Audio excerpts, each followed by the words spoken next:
नमस्कार, आपके साथ मैं हूं सुखवीर। आप देख रहे हैं आपका अपना चैनल भिवानी हलचल। सबसे पहले की नजर आज की न्यूज हेडलाइंस पर। एक नजर आज की फटाफट खबरों पर। मुख्यमंत्री नायब सिंह सैनी ने खादी रोजगार उत्सव में 972 कारीगरों को बांटी मशीनें और टूल किट। विकसित भारत रोजगार योजना के तहत रोजगार मेले का आयोजन पंचायत भवन में। एंटी करप्शन ब्यूरो की टीम ने पटवारी को रिश्वत लेते रंगे हाथों किया गिरफ्तार। डाबर कॉलोनी की गली संख्या 27 और उसके आसपास के सीवर लाइंस की सफाई कार्य शुरू। राजकीय वरिष्ठ माध्यमिक विद्यालय कोंट में 7 दिवसीय ग्रीन समर कैंप की शुरुआत। सिखों के 5वें गुरु श्री अर्जुन देव जी का मनाया गया शहीदी गुरु पर्व, लगाया गया लंगर और छबील। तोशाम के एसडीएम संदीप कुमार की अध्यक्षता में लघु सचिवालय में मतदाता सूचियों के विशेष गहन पुनरीक्षण कार्यक्रम को लेकर राजनीतिक दलों के प्रतिनिधियों के साथ विशेष बैठक की गई। बैठक में बूथ कार्यकर्ताओं से मुनादी करवाकर एसआईआर में सहयोग करने की अपील की गई।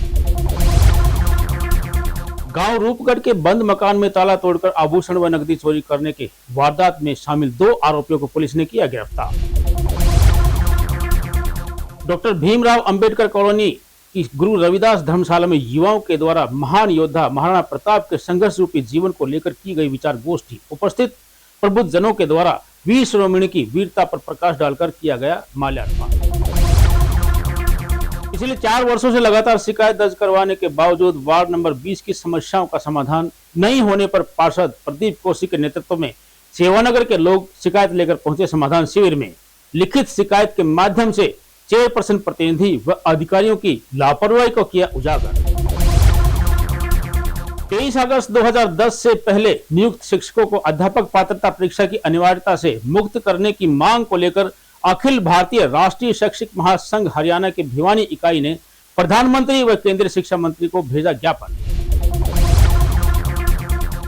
नशा मुक्त भारत अभियान विकसित भारत की पहचान थीम के तहत प्रेस कॉलेज में नशा मुक्ति सप्ताह के अंतर्गत विशेष जागरूकता कार्यक्रम आयोजित। कार्यक्रम में उपस्थित प्राध्यापकों और एनएसएस के स्वयंसेवकों ने समाज को नशा मुक्त करवाने का दिया दृढ़ संकल्प। नशा मुक्त भारत अभियान विकसित भारत की पहचान थीम के अंतर्गत वेस कॉलेज में नशा मुक्ति सप्ताह के अंतर्गत विशेष जागरूकता कार्यक्रम आयोजित। कार्यक्रम में उपस्थित प्राध्यापकों और एनएसएस के स्वयंसेवकों ने समाज को नशा मुक्त करवाने का लिया दृढ़ संकल्प। हुड्डा पार्क में महर्षि कपिल मुनि योग पीठ ट्रस्ट द्वारा चौथे दिन विशाल योग चिकित्सा शिविर का आयोजन। रोहतक से आए आचार्य दयाल सागर ने सैकड़ों योग साधकों के बीच योग की अनेक विधियों की दी जानकारी। राजकीय मॉडल संस्कृति वरिष्ठ माध्यमिक विद्यालय भिवानी में on the spot painting poster making प्रतियोगिताओं का हुआ आयोजन। सरकारी व निजी स्कूलों के विद्यार्थियों ने भाग लेकर अपनी रचनात्मक प्रतिभा और अभिव्यक्ति कौशल का किया उत्कृष्ट प्रदर्शन। हाई वोल्टेज ट्रांसमिशन लाइन के मुआवजे में घोटाले व हेरफेर के खिलाफ किसानों का फूटा गुस्सा। ग्राम स्वराज किसान मोर्चा और पावर ग्रिड बनाम किसान संघर्ष समिति के बैनर तले किसानों का तोशाम एसडीएम के कार्यालय के बाहर धरना शुरू।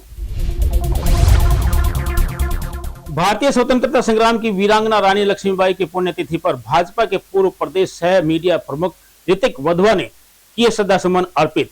वीरांगना रानी लक्ष्मीबाई के शौर्य और वीरता को याद करते हुए उन्हें किया शत शत नमन। और अब खबरें विस्तार से। सिवानी के गांव खेड़ा की नई अनाज मंडी में खादी रोजगार उत्सव का आयोजन किया गया। इस अवसर पर मुख्यमंत्री नायब सिंह सैनी ने खादी ग्राम उद्योग से जुड़े 972 कारीगरों को प्रमाण पत्र के साथ कुल 3645 आधुनिक मशीन और टूल किट वितरित किए। इस अवसर पर मुख्यमंत्री ने कहा कि आज खादी रोजगार उत्सव के माध्यम से प्रधानमंत्री नरेंद्र मोदी के वोकल फॉर लोकल तथा विकसित भारत के संकल्प को धरातल पर उतारने का काम किया गया है। उन्होंने कहा कि वितरित की गई मशीनें और टूल किट केवल उपकरण नहीं है, बल्कि ग्रामीण भारत के कारीगरों, महिलाओं और युवाओं के लिए आत्मनिर्भरता और सम्मानजनक आजीविका कमाने का माध्यम है। प्रधानमंत्री रोजगार सृजन कार्यक्रम के अंतर्गत देश भर की 22,259 नई परियोजनाओं के लिए लगभग 504.68 करोड़ रुपए की मार्जिन मनी सब्सिडी का ऑनलाइन वितरण मुख्यमंत्री के कर कमलों से सिवानी के गांव खेड़ा में किया गया। कार्यक्रम के दौरान खादी श्रमिकों और कारीगरों को 700 बी बॉक्स और बी कॉलोनी, 220 विद्युत चालित चाक, 100 सिलाई मशीनें, 80 ton wood tool kit, 59 footwear manufacturing tool kit, 128 परंपरागत चरखे, 8 पेपर प्लेट और 2 निर्माण मशीनें वितरित की गई। इसके अतिरिक्त वर्चुअल माध्यम से देश के 7 राज्यों नई दिल्ली, हिमाचल, ओडिशा, उत्तराखंड, उत्तर प्रदेश, गोवा और त्रिपुरा में 2350 बी बॉक्स और बी कॉलोनियों का भी वितरण किया गया। मुख्यमंत्री नायब सिंह सैनी ने कहा कि प्रधानमंत्री नरेंद्र मोदी के नेतृत्व में खादी ग्राम उद्योग का बजट बढ़कर 31,000 करोड़ से 1,87,000 करोड़ रुपए हो गया है तथा खादी के क्षेत्र में उत्पादन भी 5 गुना तक बढ़ा है। उन्होंने कहा कि हरियाणा प्रदेश में खादी ग्राम उद्योग की 96 संस्थाएं हैं, जिनमें 58,796 कारीगर काम कर रहे हैं। वहीं मुख्यमंत्री ने बताया कि हरियाणा प्रदेश में वर्ष 2026-27 में हैंडलूम उद्योग को बढ़ावा देने के लिए उन्होंने पानीपत में 10 एकड़ भूमि में हैंडलूम ट्रेनिंग इंस्टीट्यूट की स्थापना करने का भी प्रावधान किया है। ये आत्मनिर्भरता, स्वाभिमान, रोजगार और समृद्धि के नए अध्याय का आज ये साक्षी बन रही है। साथियों, आज के इस खादी रोजगार उत्सव में देश के यशस्वी प्रधानमंत्री आदरणीय नरेंद्र मोदी जी का वोकल फॉर लोकल और विकसित भारत 2047 का संकल्प धरातल पर साथियों उतरता हुआ आज हमें दिखाई दे रहा है। इसके लिए मैं देश के यशस्वी प्रधानमंत्री आदरणीय नरेंद्र मोदी जी को इस सिवानी की ऐतिहासिक भूमि से मैं उनको प्रणाम करता हूं। साथियों, आज इस खादी के कार्यक्रम के माध्यम से देश के अलग अलग विभागों से भी साथियों जुड़े हुए हैं। अभी यहां से हमने एक बटन दबा करके हमारे जो मधुमक्खी पालक हैं खादी की तरफ से उनको मधुमक्खी बॉक्स वो भी वितरित किए हैं। मैं उन सभी को भी आज इस कार्यक्रम के माध्यम से बहुत बहुत बधाई और शुभकामनाएं देता हूं। साथियों, खादी आजादी के आंदोलन से ही करोड़ों भारतीयों के शर्म, सम्मान और स्वाभिमान का ये परिचायक है। साथियों, इसके बिना किसी हथियार का ब्रिटिश हुकूमत की आर्थिक बुनियादी को हिलाकर अगर किसी ने रखा है तो साथियों ये खादी का ही दम था जिसने ब्रिटिश हुकूमत को हिलाने का काम किया है।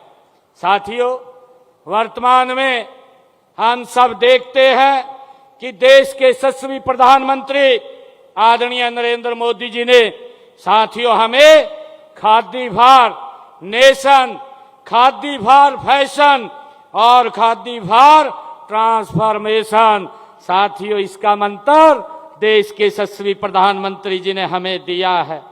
साथियों, आज सिवानी का यह उत्सव इसी सोच को ये धरातल पर उतारने का साथियों एक सशक्त ये माध्यम है। साथियों, मुझे खुशी है कि आज ग्रामोद्योग विकास योजना के तहत हमारे हरियाणा के लगभग जो कारीगर हैं 3,552 मशीनें और टोल किट आज इस कार्यक्रम के माध्यम से साथियों और सिलाई मशीनें, टर्नवुड टोल किट और फुटवियर निर्माण मशीनें, चरखे और दोनों पत्तल निर्माण मशीनें साथियों आज देने का काम यहां से किया है। मैं सभी कारीगरों को आज जो आदरणीय मोदी जी के नेतृत्व में ये खादी ग्राम उद्योग का कार्यक्रम हमारे मनोज गोयल जी कर रहे हैं, मैं उन सभी को बहुत बहुत बधाई और शुभकामनाएं देता हूं। साथियों, ये मशीनें हजारों परिवारों के सपनों को गति देने का साथियों ये साधन है, ये मशीनें नहीं हैं। साथियों ये मशीनें गांवों में नई आर्थिक क्रांति का ये आधार बनेगी। आज लाभार्थियों ने कहा कि ग्राम उद्योग द्वारा उन्हें जो मशीन उपलब्ध करवाई गई हैं, इससे वे अपना स्वयं का रोजगार स्थापित करेंगे तथा राष्ट्र विकास में अपनी भूमिका निभा पाएंगे। लाभार्थियों ने बताया कि सरकार बेरोजगार महिलाओं को आत्मनिर्भर बनाने की दिशा में सराहनीय कार्य कर रही है। के लिए चाक है जी, ये बर्तन बनाने के लिए, ये हमें परिवार बीपीएल के द्वारा मिले हैं। हमने अप्लाई किए थे, फॉर्म भरे गए थे, उसके द्वारा ये हमें मिल रही है। और इस मशीन का ये फ़ायदा है, इस मशीन से हम एक कारीगर जो काम करने वाला है वो इस मशीन के द्वारा अच्छे खासा मुनाफा कमा सकता है और अपने परिवार का भर पेट पोषण कर सकता है। मशीन है जी, गवर्नमेंट की तरफ से हमें फ्री मिली है।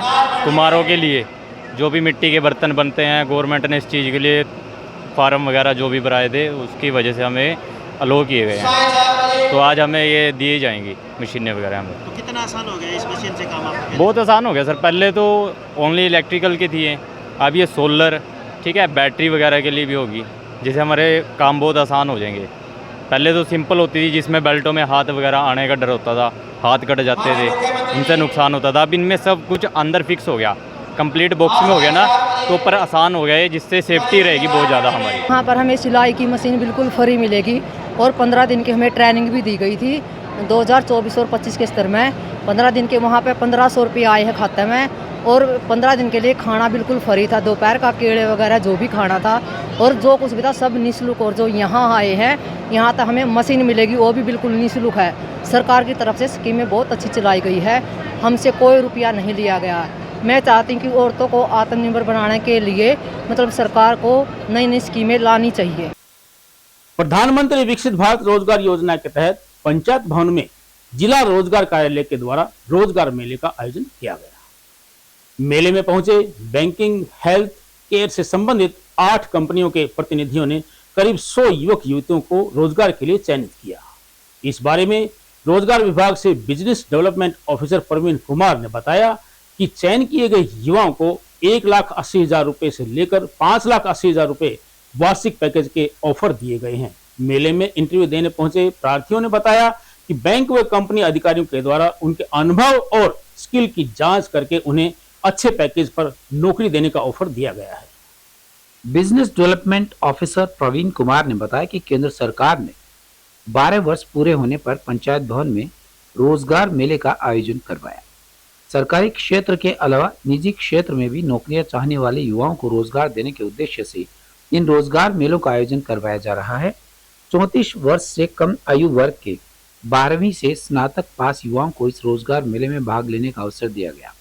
नियोक्ता इन युवाओं के अनुभव के अलग से नंबर लगा रहे हैं, जिन्हें बैंकिंग व हेल्थ केयर सेक्टर में रोजगार दिया जाएगा। वहीं अच्छे पैकेज पर नौकरी पर रखा जाएगा। मेले में बैंकिंग, हेल्थ केयर से संबंधित 8 कंपनियों व बैंकों ने 100 के लगभग युवाओं को रोजगार के लिए चयनित किया। इन चुने गए युवाओं को 1,80,000 रुपए से लेकर 5,80,000 तक के वार्षिक पैकेज दिए जाएंगे। क्या आयोजन है, कितनी कंपनियां आई हैं, कितने बच्चों ने पंजीकरण करवाया, क्या कहेंगे? देखिए कि अभी जो यहाँ पर बच्चे आए हुए हैं रोजगार मेले के अंदर, अभी यहाँ 100 से ज़्यादा बच्चे आए हुए हैं। एक्सिस बैंक के अंदर बिजनेस डेवलपमेंट एग्जीक्यूटिव की पोस्ट है, डिप्टी मैनेजर की पोस्ट है और असिस्टेंट मैनेजर की पोस्ट है, जिसमें क्राइटेरिया जो हमने रखा है, जिस बच्चे की उम्र 34 साल से कम है, ग्रेजुएट है और किसी के पास एक्सपीरियंस है, तो उन बच्चों को हम शॉर्टलिस्टेड कर रहे हैं और उनकी जो जॉब लोकेशन रहेगी उनकी होम टाउन के साथ साथ उनकी तहसील, डिस्ट्रिक्ट और पूरे हरियाणा में जो पैन इंडिया हायरिंग जो हम लोग देख रहे हैं वो ले रहे हैं। लड़का और लड़की कोई भी आ सकता है और जिसकी ग्रेजुएशन में चाहे वो रेगुलर से है, कोरस्पोंडेंस से है, डिस्टेंस से है, सभी बच्चे इसमें हम ले रहे हैं। देखिए भविष्य में जो रोज़गार मेले हैं लगते ही रहते हैं, हर मंथ में लगते रहते हैं और जो एम्प्लॉयमेंट ऑफिस की तरफ से रोज़गार मेले लगते हैं तो उनकी रिपोर्ट आप उनकी साइट पर पता कर सकते हैं या पूरे हरियाणा में जहाँ भी एम्प्लॉयमेंट ऑफिस है वहाँ पर बच्चा जाकर अपनी चीज़ें चेक कर सकता है कब कब रोज़गार मेले लगेंगे। हाँ, axis bank, HDFC bank, ICICI bank की तरफ से भी हम उसको ऑनलाइन के थ्रू या ब्रांचेस के थ्रू भी इंटरव्यू कंडक्ट कराते हैं, जिन चीज़ों का हम बच्चों को अवेयर भी करते हैं। आज भी जो बच्चे आ नहीं पाए हैं तो उनके लिए भी हमने अपना मोबाइल नंबर भी इशू किया है 90 537 11 955, 9253363536, जो हमने साथ में सर्कुलेट किया है कि कोई बच्चा अगर कहीं का भी है पूरे पैन इंडिया के अंदर अगर आना चाहता है तो इन नंबर पर अपना रिज्यूमे शेयर करके, डॉक्यूमेंट शेयर करके अपने आप की एलिजिबिलिटी अवेयरनेस के लिए अप्लाई कर सकता है। मेरा नाम खुशबू है और मैं पोस्ट ग्रेजुएट हूँ और मैं यहाँ पर रोजगार कार्यालय द्वारा आयोजित किए गए रोजगार मेले में आई हूँ। यहाँ पर तरह तरह की कंपनियाँ, तरह तरह के बैंक्स इंटरव्यू लेने के लिए आए हैं और जॉब देने के लिए आए हैं और मैं यहाँ पर आके मुझे बहुत अच्छा लगा और यहाँ पर आकर मैंने इंटरव्यू दिया है और मुझे उम्मीद है कि मेरा सिलेक्शन हो जाएगा। और इस तरह के रोजगार मेले लगने चाहिए ताकि भविष्य में और युवाओं को। गुड़िया, क्या नाम है, किस उद्देश्य से आए हो, रोजगार को लेकर क्या मांग? मेरा नाम रितिका है और मैं रोजगार कार्यालय विभाग की तरफ से आई हूँ क्योंकि उन्होंने यहाँ पे जॉब फेयर लगाया था और यहाँ पे एक्सिस बैंक, ICICI बैंक और काफ़ी सारी और भी कंपनी है जो हमारे लिए जॉब ऑफर लेके आई है और हमें यहाँ पे मतलब कि अच्छा सुनहरा मौका मिला है कि हम अपने आगे अपने एक्सपीरियंस को शेयर कर सकें और सरकार हमारे लिए नए कदम उठा रही है। तो और एक्सिस बैंक में यहाँ पे हमें सैलरी पैकेज भी अच्छा दिया जा रहा है और यहाँ पे हमारी क्वालिफिकेशन के हिसाब से हमें इंटरव्यू भी हमारे लिए वो किया जाएगा। इसलिए मैं लोगों से उम्मीद करती हूँ कि वो थोड़े से जागरूक हो और ऐसे कार्यक्रम में वो पार्टिसिपेट। मेरा नाम मीनाक्षी है। मैं रोजगार मेले में अपने मतलब जो भविष्य के लिए है वो मतलब जो प्राइवेट जॉब में आगे आगे बढ़ रहे हैं लोग उनके लिए मैं आई हूँ। मतलब जो भी मैंने इंटरव्यू अभी मैं दूंगी मुझे लग रहा है कि काफ़ी अच्छा होगा क्योंकि मेरी जो क्वालिफिकेशन है मैंने MSc की हुई है और जो रोज़गार मैंने आज तक जो युवा से देखा है भाई आगे आगे वे बढ़ रहे हैं, उनकी जो पेमेंट है वे भी 2 लाख से बढ़ के आगे या 3 लाख से आगे बढ़ के है। इसी प्रकार उनको देखते हुए प्रोत्साहित। एंटी करप्शन ब्यूरो टीम ने एक पटवारी को किसान से मुआवजा दिलवाने के एवज में 10,000 रुपये रिश्वत लेते हुए रंगे हाथों गिरफ्तार किया है। एंटी करप्शन ब्यूरो के इंस्पेक्टर जगजीत सिंह ने बताया कि गुजरानी निवासी से शिकायत मिलने के बाद योजनाबद्ध तरीके से जाल बिछाकर भ्रष्टाचार के खिलाफ यह कार्रवाई की गई है। इंस्पेक्टर जगजीत ने बताया कि गांव गुजरानी निवासी मंजीत पुत्र हरिराम ने एंटी करप्शन ब्यूरो को शिकायत दी थी कि पटवारी हर्ष फसल मुआवजे की राशि दिलाने के बदले रिश्वत की मांग कर रहा है। शिकायत में बताया गया कि आरोपी पटवारी ने पहले 15,000 रुपए की मांग की थी लेकिन बाद में 10,000 रुपए में सौदा तय हुआ। शिकायत मिलने के बाद ACB की टीम ने मामले की जांच की और योजनाबद्ध तरीके से जाल बिछाए। तय योजना के तहत शिकायतकर्ता को रिश्वत की राशि लेकर भेजा गया। जैसे ही पटवारी ने 10,000 रुपए की रिश्वत ली, एंटी करप्शन ब्यूरो की टीम ने उसे मौके पर ही दबोच लिया और गिरफ्तार कर लिया। गिरफ्तारी के बाद ACB की टीम ने आरोपी के खिलाफ भ्रष्टाचार निवारण अधिनियम के तहत मामला दर्ज कर लिया है और आगे की कानूनी कार्रवाई शुरू कर दी है। निवासी गांव गुजरानी ने एक शिकायत दी थी कि एक हर्ष नाम का भ्रष्ट पटवारी है, उसने उनका काम करने के एवज में पहले 15,000 रुपये मांगे थे, बाद में 10,000 रुपये में उनकी एडजस्टमेंट हो गई थी, फाइनल बात हो गई थी। तो उन्होंने एक शिकायत हमारे को दी थी। शिकायत पर कार्रवाई करते हुए हमने जो हर्ष पटवारी था उसको रेड हैंडेड गिरफ्तार कर लिया। कहाँ ड्यूटी थी सर इस पटवारी की? और पटवारी ये गुजरानी हल्के पे तैनात था, इसमें कालूवास गांव भी आता है और एक गांव और है भी आता है, तिगड़ी भी आता है। तो सर किस एवज में ये पैसे मांगे गए थे? जो शिकायत करता है इसका 2022 में फसल जो नष्ट हो जाती है मुआवजा राशि आई थी 35,000 रुपये इसके पिताजी के खाते में, उसकी एवज में पैसे मांग रहा था। प्लस में जो 2025 में शिकायत करता है ना अपना कि जो फसल खराब हुई है वो पोर्टल पर अपडेट की हुई है, दोनों के एवज में पैसे मांग रहा है। सर किस तरह से, क्या नोटों का रंग लगा रखा था आप लोगों ने या सिग्नेचर करके दी? नहीं, नोटों का नंबर नोट होता है और उस पर फिनाइल पेट्रोलिन का जो पाउडर है वो लगाया जाता है ड्यूटी मजिस्ट्रेट साहब की हाजिरी में और शैडो की तरह से उसकी हाजिरी में लगा के और नोटों की सूची बना के तब हमने दिए थे और बाद में बरामद। सर विजिलेंस की टीम बार बार छापेमारी करती है, आमजन से क्या अपील करेंगे जो रिश्वत जो अधिकारी या कर्मचारी मांगते हैं वो किस प्रकार? आमजन से मीडिया के माध्यम से हमारी अपील है कि जो भी भ्रष्ट कर्मचारी आम जनता का काम करने के एवज में उससे रिश्वत की डिमांड करता है तो वो उसकी शिकायत हमारे टोल फ्री नंबर 1064 व जिला वार जो हमारी विजिलेंस की यूनिट स्थापित हैं उनमें आकर अपनी शिकायत दें। हम शिकायतकर्ता के साथ हैं, शिकायतकर्ता को घबराने की जरूरत नहीं है। 2 दिनों से पार्षद सुभाष तंवर की अगुवाई में डाबर कॉलोनी की गली नंबर 27 व आसपास की गलियों की ठप पड़ी सीवरेज लाइनों को ठीक करवाने की मांग को लेकर धरनारत लोगों ने संबंधित विभाग और प्रशासन के द्वारा आश्वासन देने के बाद धरना प्रदर्शन समाप्त कर दिया है। जन स्वास्थ्य विभाग के कार्यकारी अभियंता सूर्यकांत, SDO और जेई ने मौके पर पहुंचकर लोगों को समस्या के शीघ्र समाधान करने की बात कही।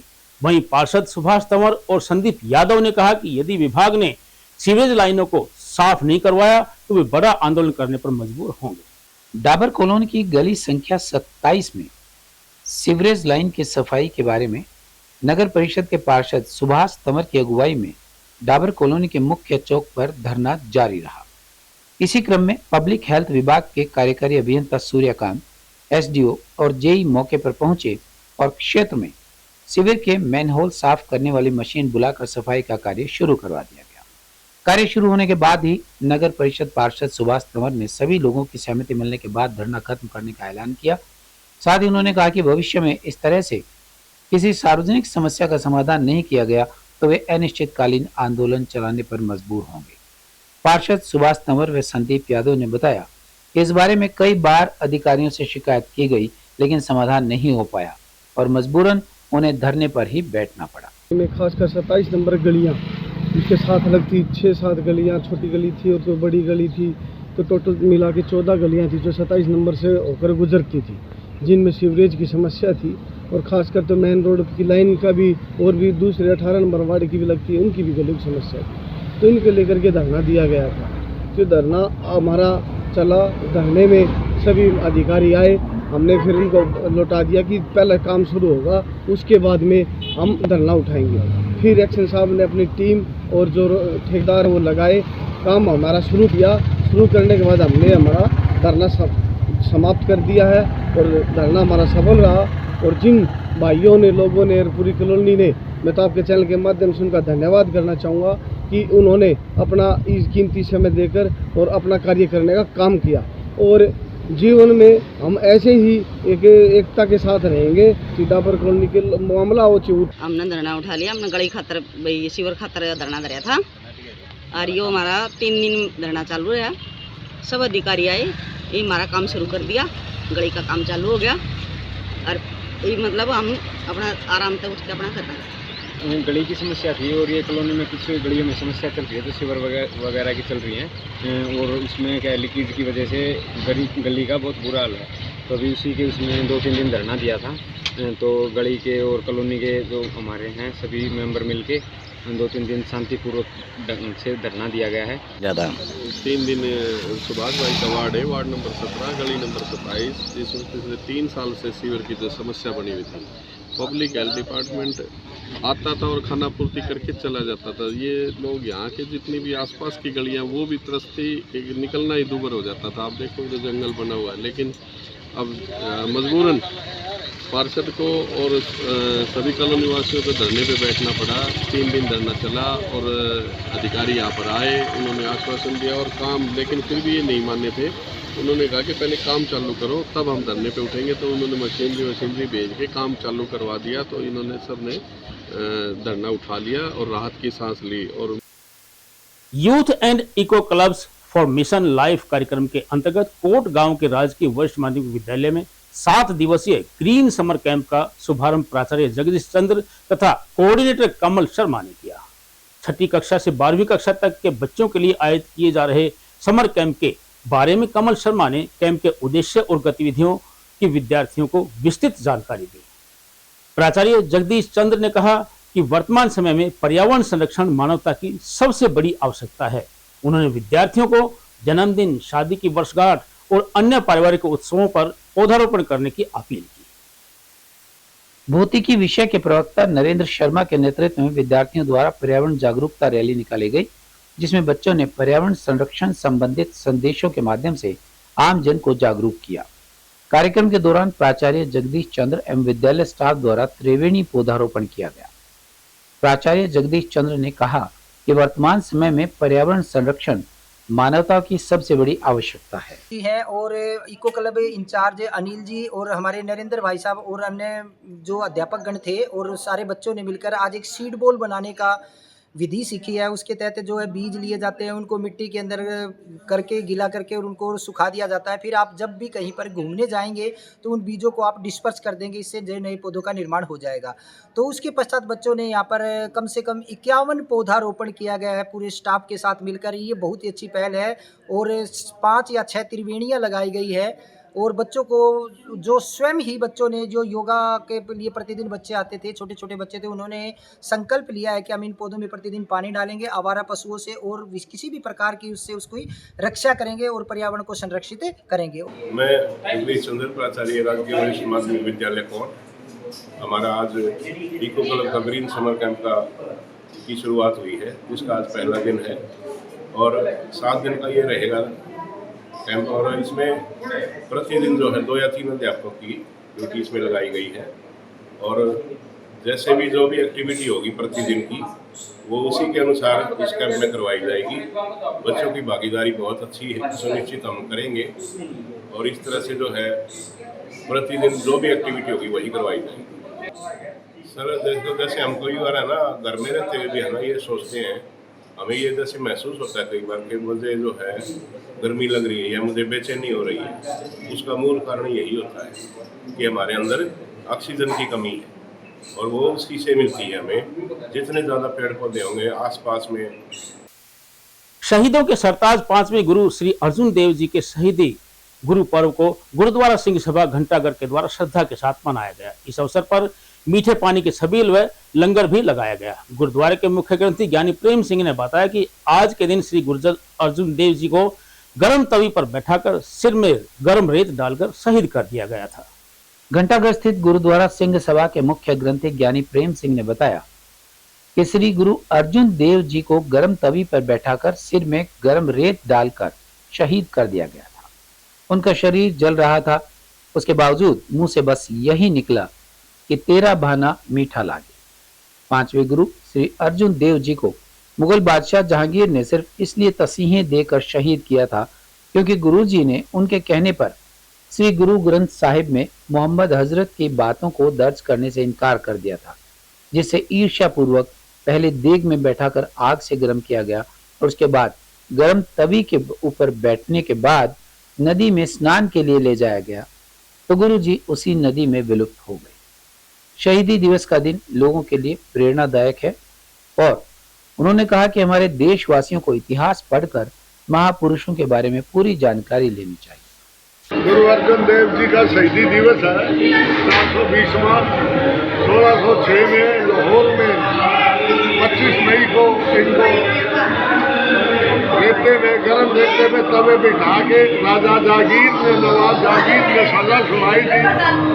इन जैसा कोई भी शहीदों के सरताज करवाए इनके सिर के ऊपर गर्म रेता डाल के और नीचे तवी में लकड़ी की तवी के ऊपर बिठा दिया, लोहे की तवी में लकड़ियां लगा के आग लगा के इनको तसीहे दिए गए और देसी हिसाब से 1663 में इनकी और 25 मई 1606 हमारे यहाँ सुबह से ही 11 बजे से की सुखमनी साहब का पाठ और उसके उपरांत कीर्तन दरबार चल रहा है।